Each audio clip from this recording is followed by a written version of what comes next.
আমি মেহেদি হাসান। আমি ড্যাফোডিল থেকে BSc in textile engineering complete করি।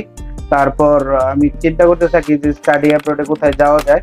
তখন আমি ড্যাফোডিলে পড়ার সূত্রে আমি জানতে পারি যে ড্যাফোডিলের একটি প্রতিষ্ঠান admission.ac। তো সেখানে এসে আমি যোগাযোগ করি। যোগাযোগের পর তারা আমাকে গাইড করে কোথায় যাওয়া যায় বা কি কি করা যায়। তো আমি এখান থেকে মানে ফাইল প্রসেস করি। এই তারা খুব হেল্পফুল ছিল। আহ, এই জার্নিটা শুরু হয় প্রায় 2-3 মাস আগে। সেখান থেকে তারা আমাকে অনেক গাইড করে।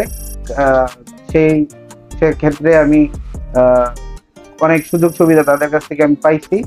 তো এখান থেকে আহ, আমি আমার ভিসাটা সাকসেসফুলি ডান হয়েছে। তো আগামী 14 তারিখ আমি চলে যাব।